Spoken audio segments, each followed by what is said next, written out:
Welcome to VH2's Behind the Music. This week we look back at Mark Walker, the greatest rock star that no one knows.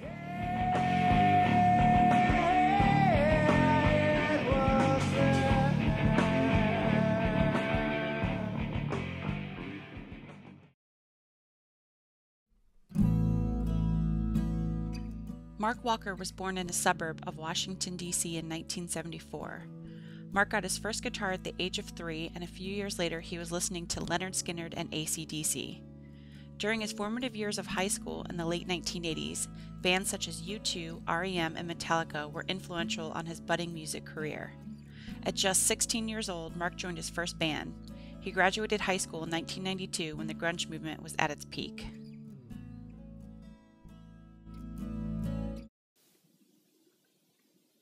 Mark, tell us about why you got into music. What was your inspiration? Inspiration wasn't too hard to find in the suburban neighborhoods of Northern Virginia. You know, you had a lot of music and in schools, and my brother introduced me to a lot of bands like U2 and the Beatles and AC/DC at a very early age. And when he was away, I'd go in and listen to his record player and just rock out to these tunes.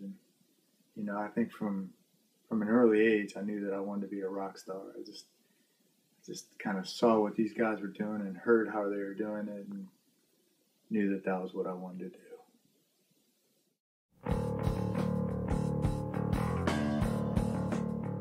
Mark's musical influences came from personal heartbreak and heavy drinking with friends.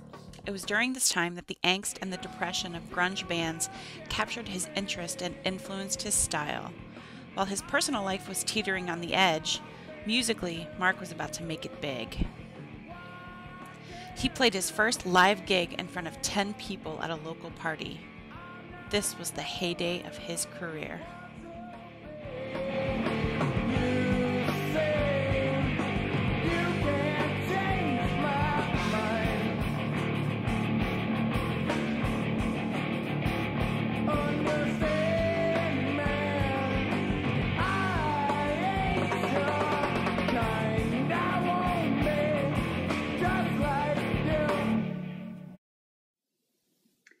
What did it feel like when your band had finally arrived, when you were touring the local keg party scene in your neighborhood?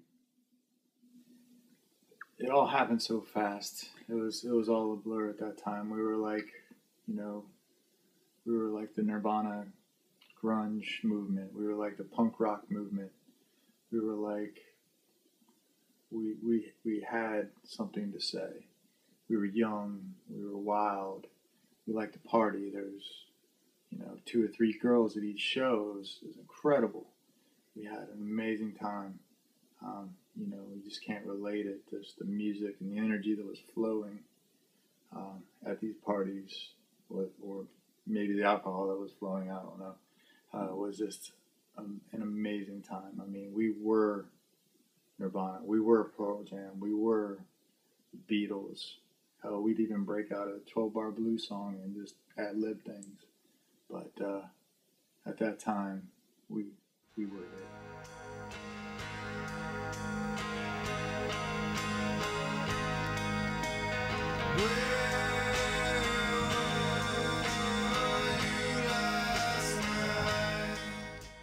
The turn of the century saw dwindling requests for Mark and his band to play live performances.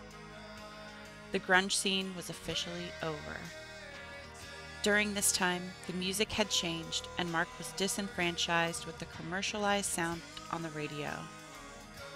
He began a new career working on computers. The party was over.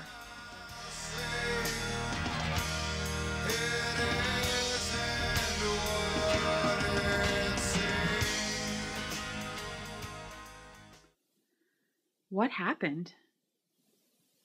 I think we rode the wave as long as we could. We started getting tired, and I think people started getting tired of us.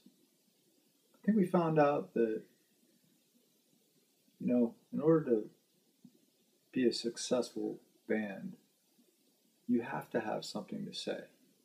There's a reason that there was a punk rock movement. There was a reason that there was a 60s movement. There was a reason why there was a rock and roll movement in the 50s.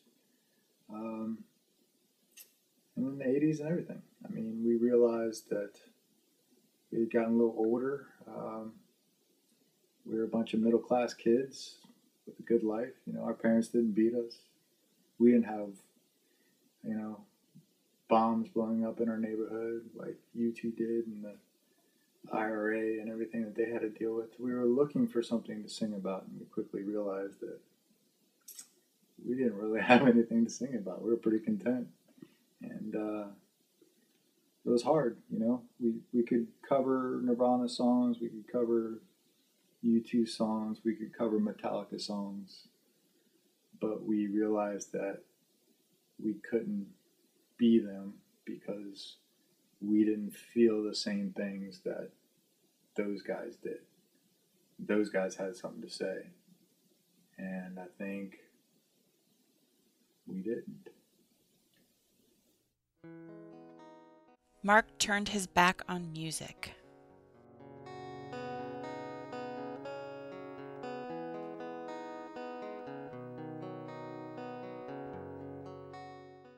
And just as the Beatles traveled to India in the 1960s, Mark set out to find the meaning in his life.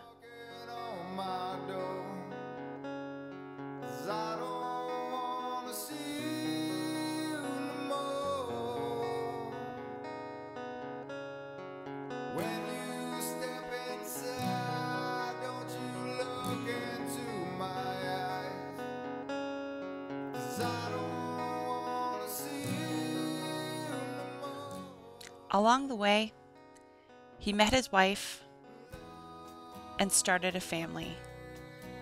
And he finally had the inspiration that he needed to get back to music.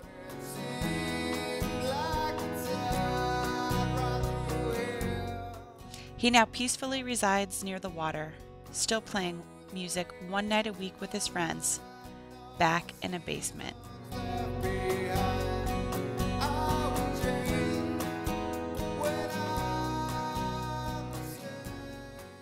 Where do you see your music going in the future? You know, my friends always told me to never give up the dream.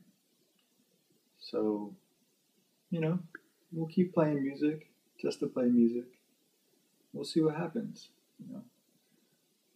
When you don't have a big following and nobody knows who you are, there's no pressure to play music. You can just play music for music. You don't have to look good. The music doesn't even have to be good. The important thing for my music is that I enjoy it. I enjoy making it, and I enjoy listening to it. And I think that's all that matters. So we'll see what happens in the future. Maybe there's big things for me, but never give up the dream.